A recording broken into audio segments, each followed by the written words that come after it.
This show is part of the RetroZap.com podcast network.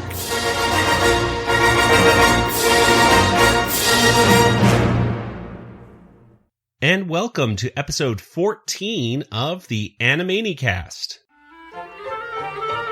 Miss Belchmoitner, or is it Nano Puntridge of Palo Alto, California?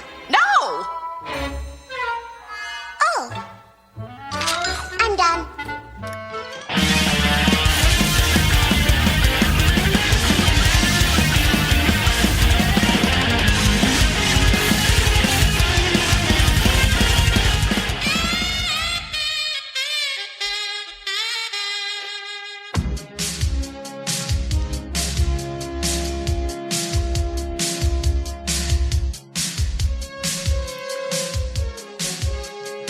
All rise for the Animanicast.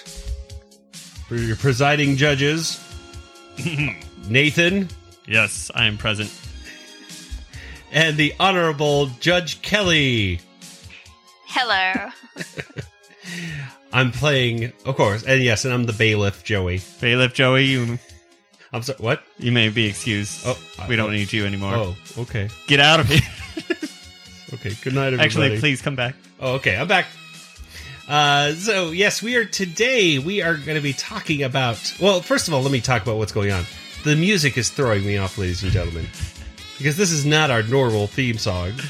We might make it our normal theme. Oh, man. The saxophone is speaking to me. No, but this is, of course, the theme to L.A. Law. But this is the Animanicast. We are a podcast that is dedicated to the Animaniacs. We talk about every single episode of the Animaniacs. We talk about all the jokes, all the references, all the little things here and there, and back the other way, back again. So, well, now that theme song is done distracting me. Oh, please stop. Please stop. Let's please. start it up again. No! Today we're talking about episode 14 of the Animaniacs. This episode is entitled La La La and Cat on a Hot Steel Beam. And Nathan, when did this originally air? Joey, this was aired on September 30th, 1993. Oh, yeah. Cool. Okay. Well, this episode, well, let's give our general thoughts. If you could give your thoughts in just a few words, Nathan, what would you say? Newsreel of the stars. And Nathan, or Kelly, what would you say your general thoughts in a few words of this episode? I would say this episode was pretty underwhelming compared to what we've seen thus far. Okay. And I kind of thought I liked it. I'll talk more about it later, but actually I kind of liked the Mindy Buttons one, which is so weird for me. I kind of liked it, but we'll get into more of that in just a little bit. Let's first of all talk about some of the opening things that we get. Of course, we start off with our favorite thing, which is Newsreel of the Stars. Yeah. Nathan says sarcastically. This time, it didn't bother me as much this time because I just skipped it. That's a good idea. Fast forward through this thing. Although I will say that there is a slight difference in this one, and I did like the difference. Usually, with Newsreel of the Stars, it kind of fades out, and it says, when the Warners escaped, and it says, bump, bump, bump, bump, and then it fades to black, and then lifts up with the Animaniacs theme song, right? Mm-hmm. This one went right into the water tower. Like, it went immediately into it. Let me see if I can cue it up here real quick. Publicly, the studio has disavowed any knowledge of the Warners' existence to this very day, when the Warners escape. It's time for anime. So right there, that's kind of a cooler energy. It's a better transition into it. Yeah, it kind of looks almost like it, and when you look at it visually, it kind of looks like it goes to color and zooms in on the lot right there. So and it zooms right into the water tower, and then where it pops open and looks like they're escaping. Exactly. It makes kind of sense right there. I kind of wish that they did it originally that way. Yeah.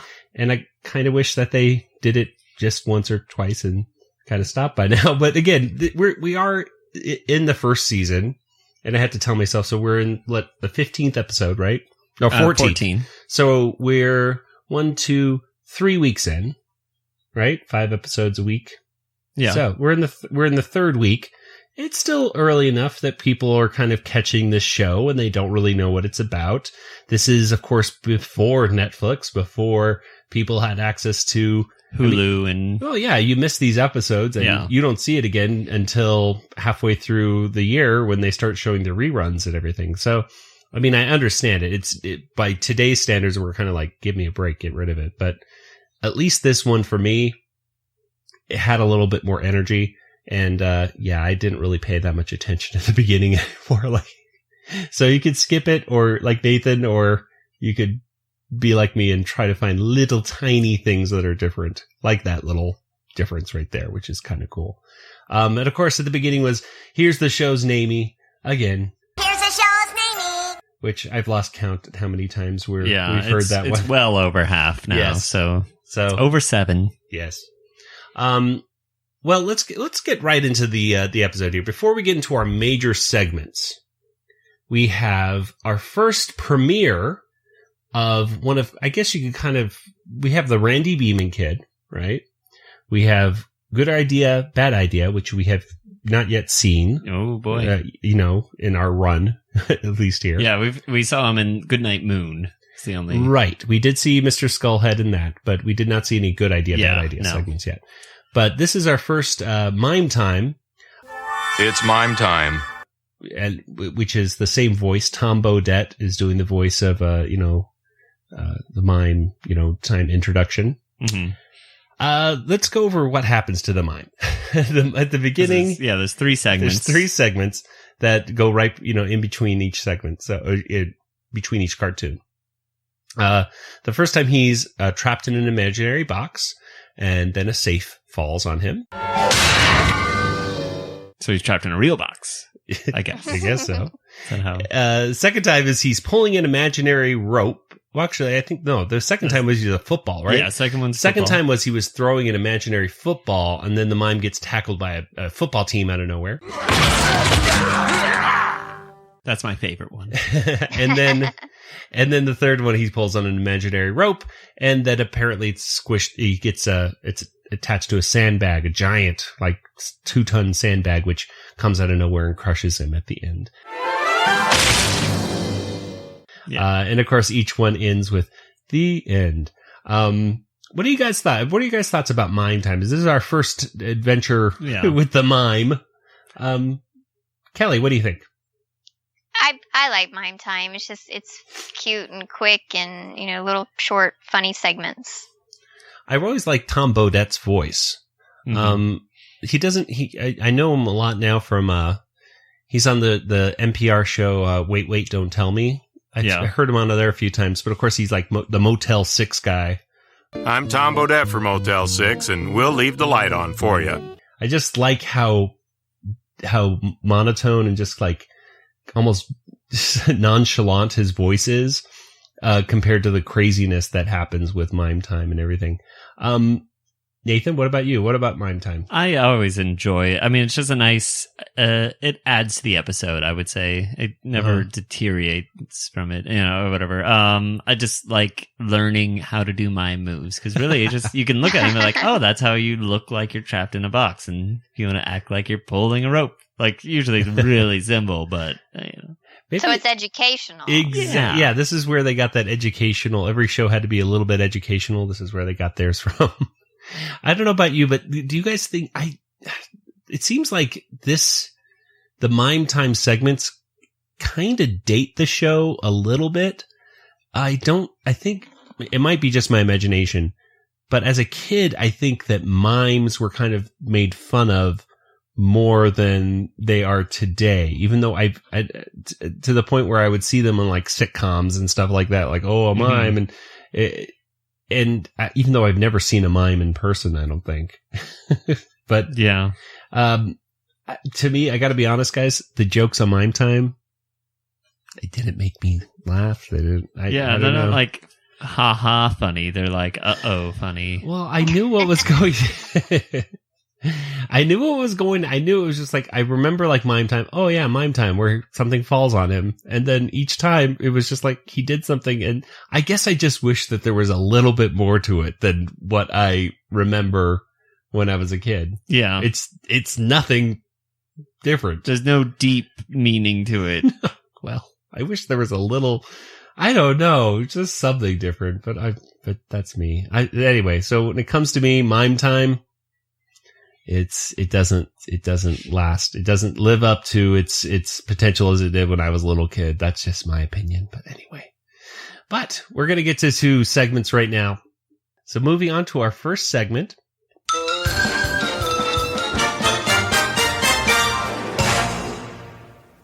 First segment is La La La. La La La was written by Paul Rugg and directed by Michael Gerard and Rich Ahrens. And Nathan, what would you say basically happens right here in La La La? Well, Dr. Scratchansniff gets a parking ticket, and he plans on just paying it off, but the Warners all decide to help him out and become his lawyers.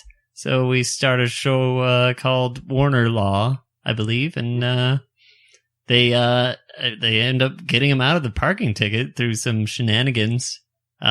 Basically a mask, kind of make everyone dance and solve all your problems, kind of. Oh yeah, I guess it. Well, yeah, I guess it did happen in The Mask, didn't it? Yeah, I totally forgot about the part of that movie. Okay. Yes, they all dance at the end and they get off because justice is not blind; it's in love. That's right. Because all you have to do is get the judge to admit that he's madly in love with a meter maid, and there you go. It's all good. It was. I think it was their plan the whole time. So, it was just... Well, what do you guys think, Kelly? What do you think about La La La? It was not my favorite episode. I may have enjoyed it more if I actually had watched LA Law. But I think it came on past my bedtime or something when it was on the air, so I never really watched it. I just kind of remember seeing the opening of it sometimes, and then I guess probably went to sleep. But yeah, I guess the most interesting thing that stands out for me for the episode is the quote unquote adult humor, because there were several things that the judge would say and the Warners would I don't know, I guess they kind of assumed he was saying something else. Yes. Like when he said subpoenaed. And have you subpoenaed a witness? Have we what? Subpoena. Have you subpoenaed a witness? I certainly hope not. You should be ashamed of yourself for even thinking it. And then Wacko asked the meter maid if she swears, and she said yes. And he's like, well, you shouldn't. It's not very nice. And so the humor was a little bit more adult all through the episode. Yeah, let's not forget the penal code as well. Penal right, code. Yeah. That's a violation of the Burbank Penal Code. The what? The Penal Code. The Penal Code. You know, the two of you ought to get together. I knew there was something else. Yes, you're right. Yeah, so it was. Not only was it referencing a show that, kids would not be. I mean, I was familiar with L.A. Law. I never watched it. I mean, I know my parents watched a few episodes here and there, but I was not really familiar with it at all. Yeah, I never watched it. But I like the theme song. So. I just knew that the guy from Clash of the Titans was on it. Which guy is that? Harry Hamlin. Which guy? Oh, wait a second. Harry Hamlin. Let me look. Yeah. From the original Clash of the Titans. The one with Burgess Meredith and Olivier in it. Yes. I know who you're talking about now. Yeah, Harry Hamlin. Yeah, he's in L.A. Law, and Corbin Bernstein is in it. Who was later, he played the dad in Psych. You know what I'm talking about, right, Nathan? You watch Psych? I've seen Psych. I've seen all the episodes of Psych. I was like, wait a minute. And of course, Bail Organa is in L.A. Law. We got Jimmy Smits. Oh, he's in it. Okay. He's in the let's talk about the Warner Law, which I gotta say, I think you're right, Nathan. I think you kind of alluded that. I think this episode might have originally been planned to be called Warner Law instead of La La Law. Yeah, I mean, it's the show is called Warner Law, I think, because on the theme song, it ends with Warner Law. Warner Law, and they show a license plate. So instead of on the opening theme of LA Law, they show kind of the California license plate and says LA Law. Yeah. And on this it says Warner Law. So I really get the feeling that maybe this cartoon was originally going to be called Warner Law. But let's talk about the opening credits. Of course, the theme song is almost identical to the LA Law theme song. And we see Jimmy Smits, aka Bail Organa, up there. And then we saw one of the other actors here, Victor. I'm going to totally mispronounce no, wait a minute. Victor was Jimmy Smits. Larry Drake was one of the other actors they were parroting right there, who is Benny Stolwitz. The only thing I really know Benny Stolwitz from is he played Dr. Giggles in a bad horror movie in the 90s, I believe, which I never saw, but it's just like one of those things that everybody knew as a kid. You knew about that movie, but you never necessarily saw it. So Dr. Giggles. I've heard of it, but I never saw it. Yeah, so he's Dr. Giggles. So Wacko, he's putting copies on Wacko's head. And of course, Yakko is doing something horrible, which is like he's chasing this other lawyer around. So that's the character's name was Grace Van Owen on LA Law, but the actress's name is Susan Day. This is a courtroom comedy.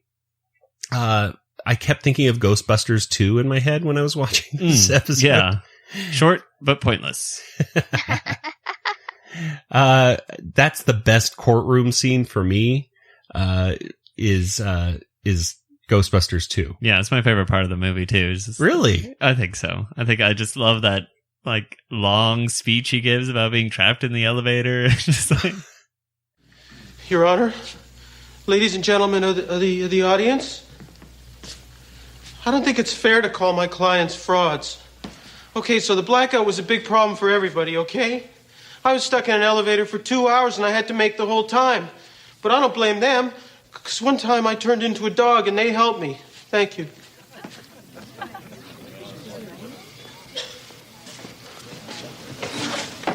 Very good, Louis. Short but pointless. It's not even long, but just...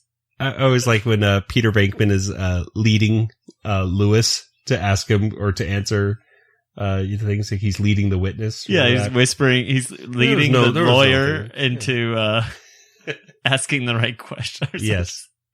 And how the judge could recognize those ghosts didn't make any sense. No, the Wazowski brothers, or not the Wazowski. That's Mike Wazowski.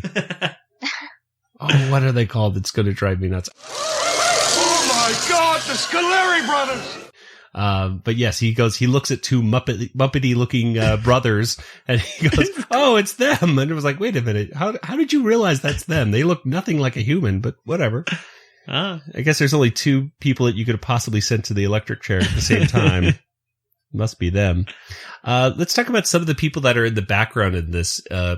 Elmira's family members, or at least her dad and her older sister, are in the kind of audience watching, and her mother is sitting on the jury. You also have another character, and it was driving me nuts. He's sitting in the jury box, and he's bald, and he has two kind of buck teeth, and he's kind of has this weird smirk on his face. Yeah, I've seen him before. But... Yes, it was driving me crazy. I was like, I've seen this guy before, and he didn't really talk that much, but I know I saw him recently in Animaniacs. On all the reference guides I could see, he wasn't shown, so I went back and I was going through the episodes. He was one of the contestants on the Pinky and the Brain. Yes, on Win Big. He was one of the guys that was playing against Brain. I think he was the returning champion, right? Yes, yeah. Okay. So he's sitting on the jury as well. So we do have, I thought it was kind of cool to see those characters in the background. Almost like little hidden, references. Yeah. I guess apparently there's like some, whenever they have these people in the background, I'm sure it was always an opportunity for the animators to draw themselves or to draw a friend or to, whatever, just a really inside joke. Apparently, like one of the directors from Tiny Toons, I guess, is in there and stuff. So, if you're in the know, you can find those. But, what are some of your favorite jokes, favorite moments of La La La? I like the badgering the witness and goading the witness. That was it's fun. Just little puns. Stop badgering the witness. Sorry. One joke that totally went over my head was of course, the judge hated puns. He almost threw them out based upon the puns alone. But the joke that really went over my head was the shadow of a dot. Oh, okay. Okay. He said, I heard shadow of a doubt. Yeah, that's what I heard. Shadow of a doubt. And he goes, stop those puns or something, or, I hate these puns or something like that. And I'm going, what was the pun? And I had to really watch it again. And he says, beyond a shadow of a dot, and dot's shadow stretches when he says that.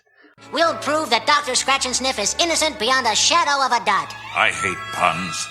Again, the joke, it was a cute joke once I found out what the heck he was saying. I just don't think it was executed that well to really, there was a lot. I mean, this is another Paul Rugg one. I think his jokes are generally, they're fast and furious. Yeah. They come pretty quickly. I really did like, Wacko and, Wacko asking if, the meter maid liked candy. And if she has any. Do you like candy? Yes. Do you have any? No. I'm through. Your turn. Oh, thank you. I have so much to go on. Yakko, I think one of my things was like, what it was, the meter was dirty because she wasn't being a good maid. Right. What kind of a maid was this person? Because Now, Miss Bilchmeutner, is it not possible that because you are such a terrible maid, the meter might have been dirty and malfunctioning? I don't know. I did like this one. I think I had some good stuff. Again, I'm kind of disappointed with this judge, the way he kind of he just immediately hit on the witness, the first and only witness. He starts like making goo eyes at her and everything like that. But other than that, and like, what's with Hello Nurse being the stenographer? Like, what? That's right. Hello Nurse is the stenographer, and if you look close, like Wacko is like giving her love letters and doing like heart eyes at her, like right there. Nathan's looking at on the corner. He's like, he's giving her hard eyes. And right before the shadow of the dot line. Yes, exactly. So there's a lot of stuff going on in this. So I guess what I'm trying to say is, initially, it doesn't really seem like there's much to this cartoon, but after watching it about 2 or 3 times, I was saying, oh, okay, there's lots of stuff in the background. There's people back there. There's, stuff in the foreground and background going on.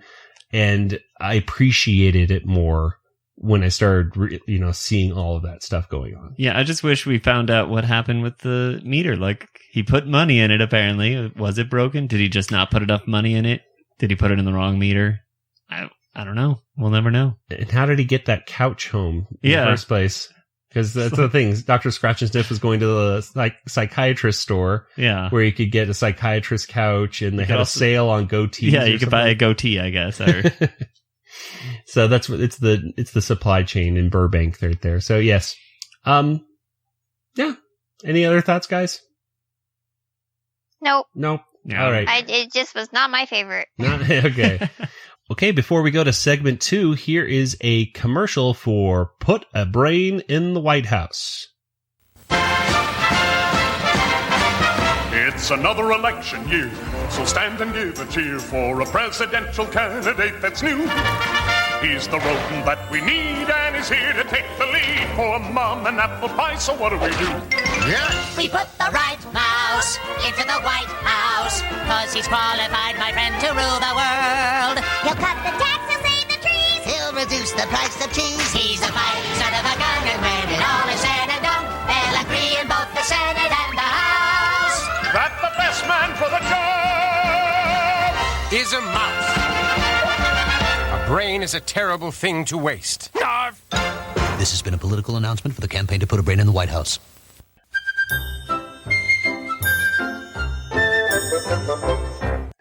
Okay, let's move right into segment 2, which is our second Mindy and Buttons cartoon. And this is entitled Cat on a Hot Steel Beam. It was written by Barry Caldwell, and it was directed by Barry Caldwell and Greg Reyna. Kelly, this is a very complicated story to go through. I hope you can handle this and summarize it within a short amount of time. But what basically happens on Cat on a Hot Steel Beam? I'll do my best. Okay. Well, Buttons is babysitting Mindy again because, dog babysitting kid makes so much sense. And she sees a little cat and decides to go chasing after it and ends up following it all around. And then she encounters a construction zone, and it's got like the steel framework of like a 90-story building that's in the process of being built. And she's crawling up the beams and basically crawling out in midair, and Buttons is trying to do everything he can to create little walkways and, eventually making a almost like a staircase up to the moon just so she won't fall and hurt herself, and defying gravity and all sorts of things in this episode. And that's about it. Yep. I agree. Yep, I think that was the whole episode. So let's get right to our water tower rate. No, so now this is actually, as I was saying, probably my favorite Mindy and Buttons cartoon for a couple reasons. Nathan, what did you any highlights, any moments of this cartoon that really stood out? I think that the parents are completely negligent is my number really one, because really they get mad at the dog at the end again. Like, obviously there's no way this is the dog's fault that your kid walked out of the yard. Like, they didn't even tell Buttons to watch the kid, so it wasn't even his responsibility. That's okay. True. Well, and she's flying around the neighborhood at the beginning. She's literally 5 stories in the air. I couldn't tell if she's actually flying or if it's just in her imagination. That's what I thought too. I was like, is this real? What's going on right now? Because how is this possible? I'm with you. I'm like, is this in her brain? Are we seeing what's going on in this 2-year-old's brain right now? Or are we whatever? But I liked the Baby's Day Out feel of it.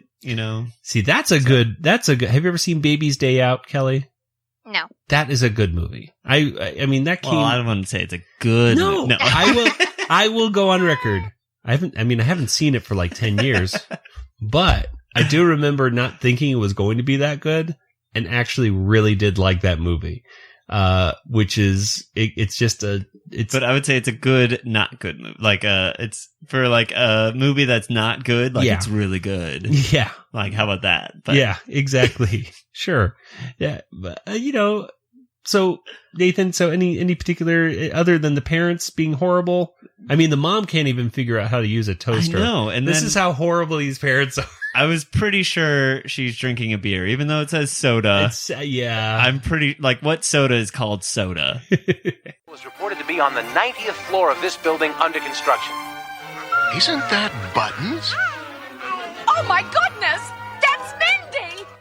So obviously, it's just I'll put this alcohol in this soda can, and then maybe it makes sense why she's so terrible. Call CPS. Yeah. The Cartoon Protective Services. No, I don't know. But great cameos in the episode too. Well, cameos in the episode. we had 2 cameos. Mm-hmm. We had, of course, Marvin the Martian. Yeah. When Buttons goes all the way up into the sky. And then we had a lesser known Tiny Toon character, Mary Melody, who was jump roping. And then, there's also Tom and Jerry. Oh, and Popeye. That's true. Not real Popeye. They're not the real Tom and Jerry. Yeah. Green Bean, come back, Green Bean. We do have some, and the Animaniacs. So, and let's see, any other cameos? Of course, we got to talk about the biggest cameo. Really, is the cat itself. Oh yeah, is the kitten Pussyfoot. who was in a bunch of Warner Brother. Well, I don't know about a bunch of Warner Brother cartoons, at least a few. I don't know, Kelly, if you're familiar with the Warner Brother cartoons with Big Bulldog, Mark Anthony, and this little black and white kitten that he loves and he takes care of and everything like that. Is this ringing any bells to you? Somewhat, Well, but I don't, don't really remember it. But it's somewhere in the back of my mind. Maybe. Yeah. This is the same kitten right here, apparently. Although her eyes are different. I think in the cartoons that with Mark Anthony, it was blue eyes, and right here it looks like she has green eyes. But whatever, it's supposed to be the same kitten essentially, right? Yeah, it looks close enough. Also, Elmira's sister appears in it, I guess. Oh, yeah. She's in this one, too. Yeah. She keeps making appearances. Just right when Buttons is falling off catching the cat. The back of her head. Yeah, you can see the back of her head. But yeah, that's another, like, why Buttons was so scared of falling. Like, he fell from the moon, and then he's, like, scared of the height. I'm like, I'm pretty sure you'll survive that, Paul. I did notice that, too. Like, the thing that bothered me was when he kept going to extend the ramp and he kept running back and forth. And I'm like, Buttons, just grab them. Yeah, or chase them. Like. At one point, it looks like he literally ran right by Mindy. He's like in front of them. They're running in this direction towards him. And yet he runs past them to get something because he would rather them keep walking forward. And then why does he start building up so far? Well, it's like when the construction guys, one of them just goes up and grabs her. And I'm like, that's what Button should have done. Yeah, exactly. He grabbed the cat in midair. He can grab. I know, and it's like Buttons has the ability, like you would say, like, well, he's a dog. He can't use his paws. He's building stuff. He's hammering. This guy, come on. Now, usually I'd be on Buttons' side. That's the thing. Usually I'm with you, Nathan. Oh, poor Buttons. I'm sorry, Buttons. Dude, you messed up on this one. If you thought for just a split second about what was going on here, you could solve this problem. You're just freaking out. Just grab her, get it over with. One of the things that kind of stood out to me was the construction guys. Because I'd have to rewatch all the other episodes, but it seems like this was probably about the only episode where some other adults were like, this situation's not ideal.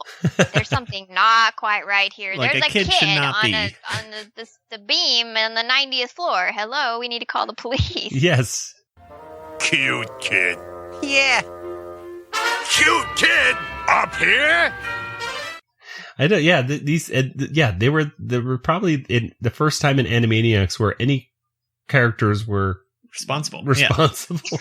We're like, these are actually like realistic, like human beings doing their job and everything like that. And I do like Mindy doing the, why. Yeah, this is the first time she's done that. Yeah. So there's little cute things that Mindy does. I will say this.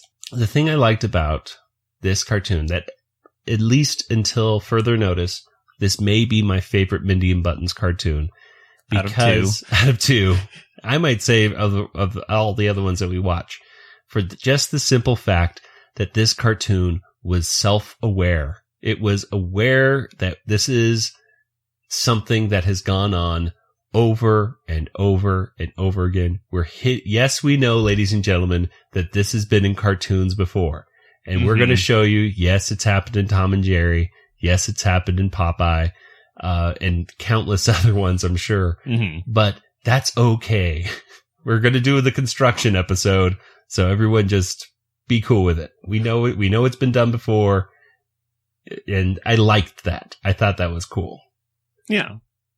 By the way, if anyone wants to see a really good construction set comedy, I would say go all the way back to Laurel and Hardy 1929 silent film Liberty. You can find it on YouTube, and that, I believe, holds up because it's Laurel and Hardy on a construction set doing a lot of the same stuff, but it's two real people, and so that to me makes it a little more funnier. Yeah, because it looks like they're actually in danger and stuff. So I did like the scene where Buttons is covered in concrete and then He just barely saves Mindy, gets crushed, and then like he's like, "Yay, I'm free." And that to me, yeah, that looks like it's been done to me too. See, yeah, I'm sure that's been done many times, but I was like, "Oh, that's a cute joke." Yeah. But that was the one joke I didn't like that much.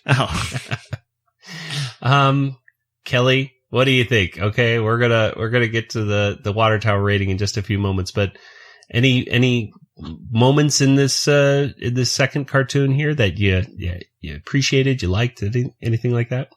Well, like I've already said, I like the construction guys. They just kind of it just seems so unusual to have, like you said, responsible adults in one of these cartoons, and trying to do the right thing and get the emergency services involved. Yes. And so that was neat, and I liked all the little cameos and stuff. Yeah. And I did think it was funny when Buttons was he just kept building on and on and on to give Mindy something to walk on instead of falling through midair. But well, and they had turned around already just on their own accord. Yeah, I thought it was like he did all that. He went all the way to the moon. And then when he finally fell back down, it turns out, they got back down fine. They turned around. They're like, oh. All that work for nothing. And I will say this. I mean, Buttons, I thought that was a cute moment where, Buttons is willing to risk his life right at the end, right there, to save the kitten's life and, save her in midair, which was cool. So anyway, well, I think it's time that we get to our water tower rating. What do you guys say? Let's do this, right? Yeah, let's do it. That's what I say. That's what I always say. Okay. So, Nathan, what are you going to say? Out of 5 water towers, how many water towers are you going to give this particular episode? I'll give it 2.5, I think. Wow, okay. Yeah. I thought you were going to give it less because of the newsreel. But I skipped it, so it's fine. Okay. And here's the show's name. If I skip them, it's fine. And Kelly, how many water towers would you give it? I'll give it 2. 2. And why are you giving it 2? I just didn't find it terribly funny, and it was just sort of it was kind of boring compared to some of my other favorites, and I just didn't like it as much. All right. I didn't dislike it. Yeah. I'll be fair, but it didn't make me laugh very much. Yeah, I'll go with 2.5 as just because I appreciated Mindy and Buttons a little bit more than I thought I was going to. Honestly, when I saw like the description of what the episodes were, I was like, okay, the Warner's doing a courtroom parody. This should be good right here. And then I said, oh, and Mindy and Buttons. Oh, okay, well, we'll see. But I was pleasantly surprised that Mindy and Buttons one was a little bit better than I thought it was going to be. And like I said, it probably will be my favorite Mindy and Buttons one until further notice. Just because it was self-aware. It knew it was doing jokes that had been done before, but that was okay. So anyway, 2.5 for me. Okay, well, let's get right into the results from last week's poll. It's time for another Animanicast Twitter poll. Listeners were asked, other than #Animaniacs, which of these Spielberg-produced cartoons is your favorite? #Animanicast poll. 15% said it was the guy running around in underwear, Freakazoid. 40% said it was those lovely little tunes from Acme Luniversity, the Tiny Toons. But with 45%, the winners were Pinky and the Brian, who win what? Oh, I'm sorry. It was Pinky and the Brain who won this particular poll. So with that, we take you back to the real brains of this operation, your hosts, with a brand new poll for this week. So those were the results of last week's poll. And what do you guys think? So other than Animaniacs, what's your favorite Spielberg-produced cartoon? We have Tiny Toons, Pinky and the Brain, and Freakazoid. Kelly, ladies first. Do you have any particular favorite of those other 3?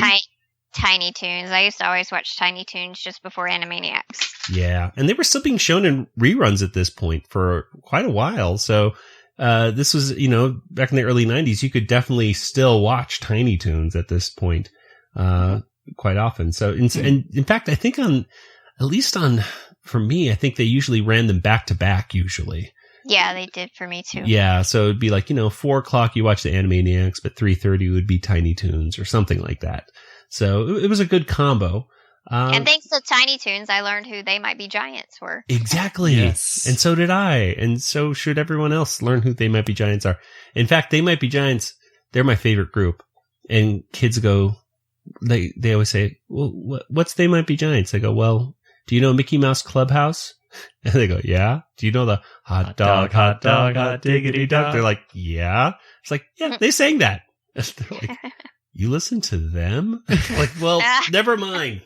Yeah. They sing a lot of stuff. That's their new famous. It used to be Malcolm in the Middle. Like, yes. I could always go, well, the show Malcolm in the Middle. Right? Yeah. So at least that sounded like rock and roll. But yeah. Now I'm like, I got nothing. Mickey Mouse Clubhouse? Anyway. So yes, they brought us They Might Be Giants, which is awesome. And Nathan, what about you? What of those three, what's your favorite? I voted for Freakazoid because I just love superheroes so much, I think. My favorite M. Night Shyamalan was Unbreakable. Favorite Pixar is The Incredibles. And favorite Spielberg show is Freakazoid. You mean even more than Animaniacs? Well, no. I just saying of those three. I'm just saying. I don't know. No, you can't.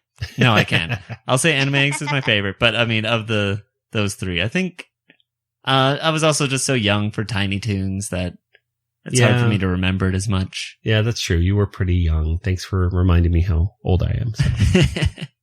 So. This is a tough one for me. Today I'm going to say Freakazoid. Oh, but I thought you were going to do. I could have said Pinky and the Brain, and then that way we could have done a whole. But tomorrow I might say Pinky and the Brain. I'm gonna say Freakazoid today, but tomorrow I might say Pinky and the Brain. And honestly, I love Tiny Toons so much. This is a hard question for me. Yeah, this is it's not like it's of these great things. Which one's your favorite great thing? Yeah, exactly. I don't know. So there you go. Today I'm gonna say Freakazoid just because it was such a kind of a different show for its time. I think it was perhaps in some ways a little ahead of its time because it was breaking the fourth wall constantly. Mm-hmm.